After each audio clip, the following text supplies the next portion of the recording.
Hello विद्यार्थीगण, मैं इसके कश्यप आप तमाम विद्यार्थी का स्वागत करता हूं। कहिए कैसे हैं आप लोग। और यकीनन तौर पर जब राजधानी कोचिंग से आप जुड़े हैं तो हर प्रश्न का बेहतर नॉलेज आपको प्राप्त होता होगा। आज आपके सामने एक बार पुनः सेट नंबर 5 सेट नंबर 4 तक आपने पढ़ा। क्या उसमें कोई प्रॉब्लम, कोई कन्फ्यूजन, कोई डाउट? जो प्रश्न आपके सामने था यदि कहीं उसका हो तो यकीनन तौर पर आप अपने विचार प्रकट कर सकते हैं। तो आइए हम लोग देखते हैं क्वेश्चन संख्या पहला क्या है। 41 शक्ति का पृथकीकरण का सिद्धांत निम्नलिखित में से किस राजनीतिक विचारक ने दिया? पावर ऑफ सेपरेशन, ये सिद्धांत जो है उसे क्या बोलते हैं? पावर ऑफ सेपरेशन का सिद्धांत किसने दिया?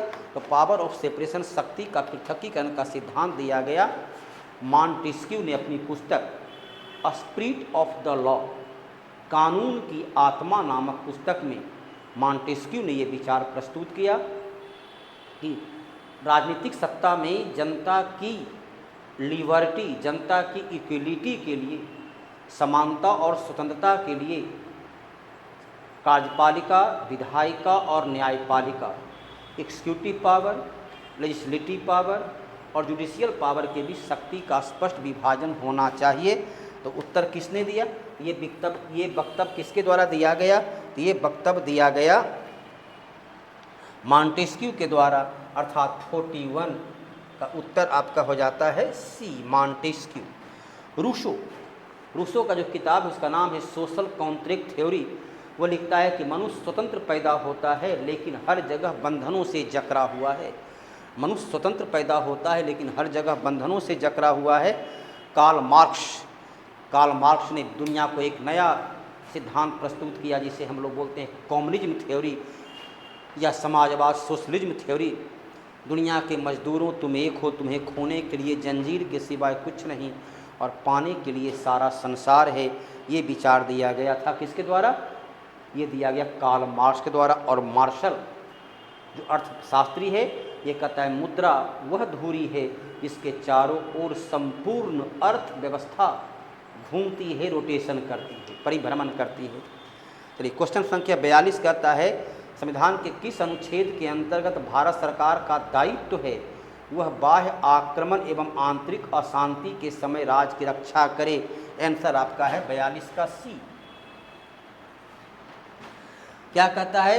ये कहता है कि अनुच्छेद 352, देखिए अनुच्छेद 352 जो है उसमें क्या है?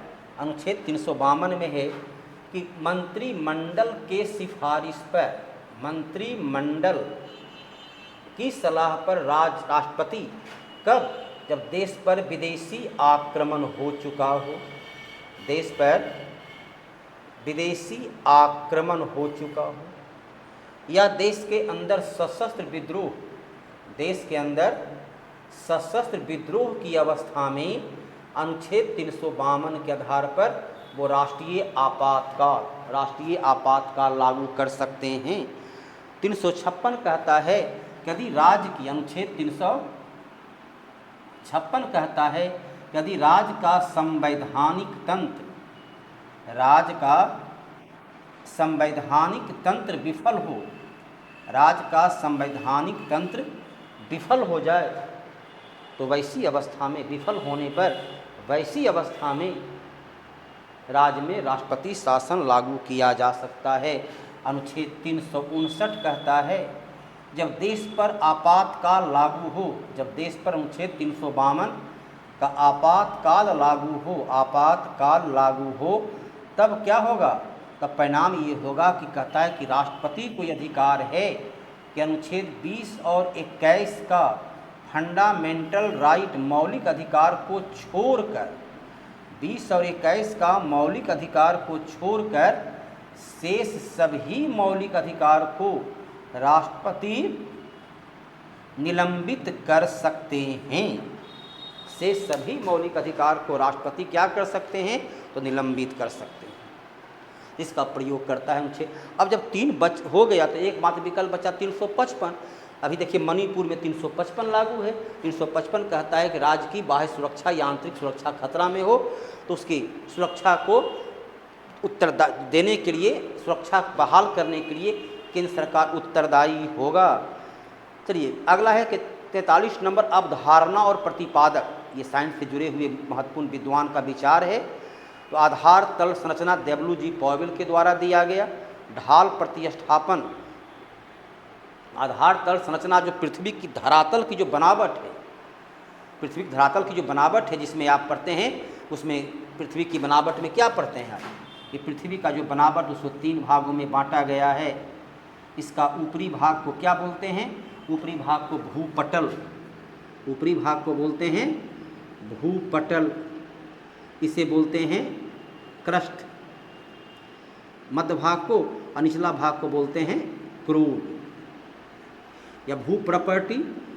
भूप्रॉपर्टी, क्रस्ट और क्रूड का ये जो विभाजन है अवधारणा, ये है आपका किसका, WJ पॉवेल का, अर्थात 4 नंबर, देखिए एक ही विकल्प में है, मतलब 43 का है B, 43 का B। अगला है ढाल प्रतिस्थापन मॉडल। ढाल प्रतिस्थापन, पृथ्वी में ढाल होती, पृथ्वी पूर्णतः समतल नहीं होती है, केवल ढाल पर्वत पर ही नहीं बल्कि पृथ्वी पर भी ढाल होता है, जो नदी के मार्ग और रास्ता पर नदी के मार्ग जो है सो प्रशस्त करता है। ये दिया गया है पैंक के द्वारा। एक रूपतावाद का सिद्धांत जो है वो जेम्स हटन दिए हैं। और संप्राय भूमि, संप्राय भूमि तात्पर्य होता है भूमि पर अलग अलग जगह खाई होती है, कहीं भ्रंश होता है, कहीं ऊंची होती है। तो ये पृथ्वी की विरूपण के कारण, पृथ्वी की विवर्तनिक घटना के कारण ये सभी भूगोलवेत्ता का सिद्धांत है। अब है पोर्ट ब्लेयर। पोर्ट ब्लेयर के अंडमान निकोबार द्वीप समूह की राजधानी है पोर्ट ब्लेयर, जो दक्षिण अंडमान में बसा हुआ है। अर्थात 44 का आंसर क्या होता है, 44 का आंसर बी हो जाता है। तो पोर्ट ब्लेयर जो है बंगाल की खाड़ी के क्षेत्र में अंडमान निकोबार द्वीप समूह स्थित है। बंगाल की खाड़ी में 204 द्वीप हैं, छोटे छोटे द्वीप हैं, उसमें एक पोर्ट ब्लेयर भी दक्षिण अंडमान द्वीप में अवस्थित है, जहाँ सैकड़ों लैगून अर्थात छोटे छोटे सागरीय झील अवस्थित हैं। भिन्न भिन्न प्रकार की मछलियाँ वहाँ अपनी उछल कूद क्रीड़ा में मग्न रहती है। एक भारत के महत्वपूर्ण पर्यटक स्थल के रूप में उसकी पहचान है। अगला जो है 1940 में नहीं बल्कि 1949 में होना चाहिए, थोड़ा सा क्वेश्चन में सुधार कर लेंगे। 1949 में बम्बई प्रांत में स्थापित परमहंस मंडली। तो परमहंस मंडली की स्थापना किसने किया था? परमहंस मंडली की स्थापना जो है, परमहंस मंडली की स्थापना 1849 में, 1849 में किसने किया? दादोबा पांडुरंग, दादोबा पांडुरंग के द्वारा इसकी स्थापना किया गया। दुर्गाराम मेहता जी के द्वारा स्थापित किया गया। इसके संस्थापक में कौन है?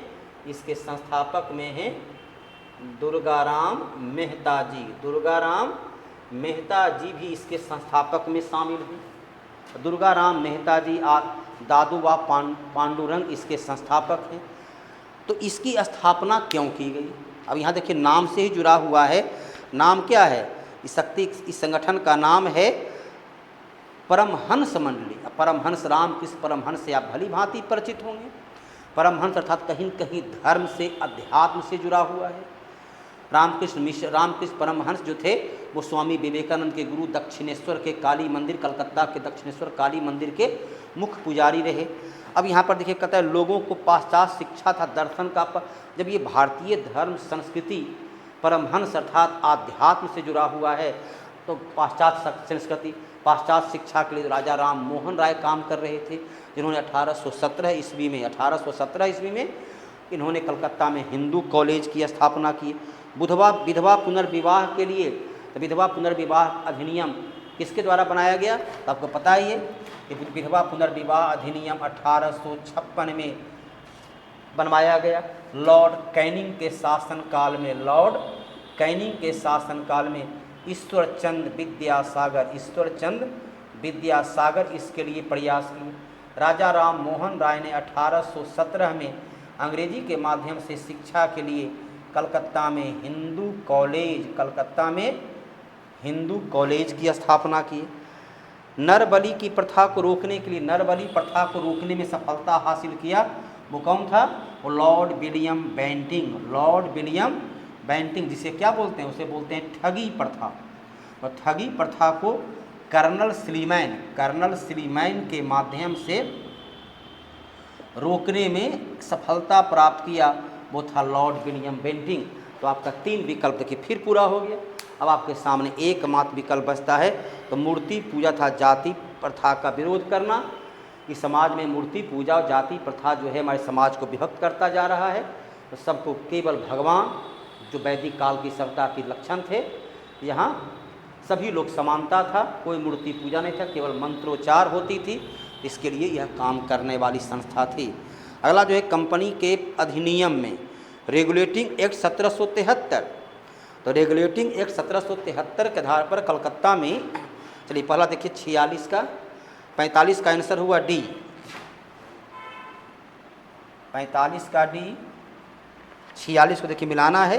तो 46 में रेगुलेटिंग एक्ट के द्वारा 1774 में कलकत्ता में एक सुप्रीम कोर्ट के नाम से कोर्ट की स्थापना किया गया, जिसका मुख्य न्यायाधीश एलिजा एम्पे, जिसका मुख्य न्यायाधीश कौन था? तो एलिजा एम्फ्रे इसके प्रथम मुख्य न्यायाधीश थे। कौन थे? एलिजा एम्फ्रे। तो रेगुलेटिंग एक्ट 1773 में लाया गया। Pitt's India act 1784। तो इसमें पिट्स इंडिया एक्ट के रेगुलेटिंग एक्ट के द्वारा जो है 24 सदस्य की एक संचालक मंडल बोर्ड ऑफ डायरेक्टर का गठन किया गया था, ताकि ईस्ट इंडिया पर नियंत्रण रख सके। और 1784 के पिट्स इंडिया एक्ट के द्वारा 6 सदस्यीय नियंत्रक मंडल बोर्ड ऑफ कंट्रोल का गठन किया गया, जो ईस्ट इंडिया कंपनी के आर्थिक मामलों पर नियंत्रण रखने का काम करता था। उसके बाद देखिए चार्टर अधिनियम 1813। तो चार्टर अधिनियम के द्वारा ईसाई मिशनरी को भारत में कहीं भी किसी भी क्षेत्र में धर्म प्रचार की खुली छूट दी गई, कि भारत में कहीं भी, यहाँ तक कि सैनिक छावनी में भी आप खुला धर्म प्रचार कर सकते हैं। इसके अलावा 1818 के अधिनियम के द्वारा ही शिक्षा के विकास के लिए 1 लाख रुपया खर्च करने का प्रावधान किया गया। 1813 के अधिनियम के द्वारा ही चीन के साथ व्यापार और चाय का व्यापार को छोड़कर ईस्ट इंडिया कंपनी का सभी प्रकार का व्यापारिक एकाधिकार छीन लिया गया। फिर आपके सामने आता है 1833 का चार्टर एक्ट। तो 1833 का चार्टर एक्ट के द्वारा बंगाल के गवर्नर जनरल को भारत का गवर्नर जनरल कहा जाने लगा। इसमें वायसराय की परिषद को विधायी संस्था लेजिस्लेटिव काउंसिल के रूप में बदला गया। और जब वो लेजिस्लेटिव का काम करेंगे, जब विधि का निर्माण करेंगे, तो एक चौथे सदस्य के रूप में विधि सदस्य को रखेंगे। और पहला विधि सदस्य था कौन? लॉर्ड मैकाले को पहला विधि सदस्य के रूप में रखा गया। 1834 में ही पहली बार विधि आयोग का गठन किया गया और लॉर्ड मैकाले को उसका अध्यक्ष बनाया गया। लॉर्ड मैकाले के नेतृत्व में विधि आयोग का गठन। चलिए मिला लीजिए। तो 73 का क्या हो जाएगा? रेगुलेटिंग एक्ट का 2, अर्थात ए का 2। चलिए आंसर आपका हो जाता है बी। आंसर क्या होता है? 46 का आंसर हो जाता है बी। 47 क्या कहता है? 47 कहता है संविधान के किस अनुच्छेद के अंतर्गत न्यायालयों द्वारा संसद की कार्यवाहियों की जांच करना प्रतिबंधित किया गया है? न्यायालय में जो कार्य होगा, न्यायालय में जो चर्चा होगी, न्यायालय में जो तथ्य पर विश्लेषण होगा, तो जज साहब के द्वारा किए गए कार्य, जज साहब के कृत्यों की चर्चा किसी भी विधानसभा में, लोकसभा में उस पर कोई चर्चा नहीं होगी। संसद सदस्य को भी अधिकार दिया गया है कि अनुच्छेद 105 के आधार पर, अनुच्छेद 105 कहता है कि संसद में दिए गए भाषण, किए गए कार्य के लिए किसी भी न्यायालय में उस पर कोई परिचर्चा नहीं होगी। उसी प्रकार 122 कहता है कि न्यायालय में जो कार्यवाहियाँ हुई, न्यायालय की गतिविधियाँ, जज साहब की कार्य प्रणाली पर संसद में कोई चर्चा नहीं होगी। अनुच्छेद 127 कहता है कि राष्ट्रपति सर्वोच्च न्यायालय में 127 कहता है कि राष्ट्रपति सर्वोच्च न्यायालय में तदर्थ न्यायाधीश को नियुक्त करेंगे। तदर्थ न्यायाधीश को किस लिए? कोरम पूरा करने के लिए। चलिए इसमें और कौन सा अनुच्छेद है? और कहता है अनुच्छेद 139, ये भी सर्वोच्च न्यायालय का है। सुप्रीम कोर्ट जो है अनुच्छेद 139 के तहत विशेष प्रकार का रिट WRIT विशेष प्रकार का रिट लेख जारी कर सकता है। यदि सरकार ने कोई विधि बनाया, कोई अधिनियम बनाया और उसका उल्लंघन हुआ तो उसको लागू करवाने के लिए वह रिट जारी कर सकता है। अगला जो इसमें है अनुच्छेद 138, तो सुप्रीम कोर्ट के अधिकार क्षेत्र का विस्तार के लिए संसद कोई नया कानून विधि का निर्माण कर सकता है। आंसर क्या हो गया? आंसर हो गया 47 का ए। 47 का ए। 48 का जो है सो आंसर होता है डी। 48 कहता है सलीम चिश्ती कहा जाता है कि सलीम चिश्ती के आशीर्वाद से ही अकबर का उत्तराधिकारी अर्थात उसका बेटा सलीम का जन्म हुआ। इसी कारण उसने अपना पुत्र का नाम सलीम रखा।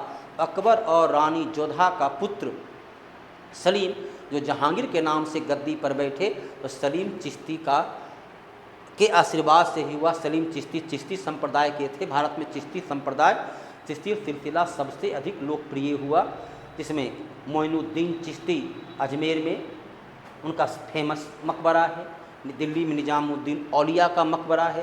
तो सलीम चिश्ती अकबर के समकालीन थे, जिनका दरगाह, जिनका मरने के बाद जो बना हुआ अवशेष है वो है आपका फतेहपुर सिकरी में। अकबर के द्वारा ही इसका निर्माण करवाया गया। तो कौन उत्तर हो गया? सलीम चिश्ती किसके समकालीन थे? तो अकबर के समकालीन थे। मुगल वंश का संस्थापक बाबर। मुगल वंश का संस्थापक कौन है? तो मुगल वंश का संस्थापक है बाबर। तो बाबर का शासनकाल देखिए, बाबर है 1526 से 1530। बाबर है 1526 से। उसके बाद इसका बेटा है हुमायूं 1530 से 1540, और पुनः दोबारा बना था 1555 से 56। उसके बाद है अकबर।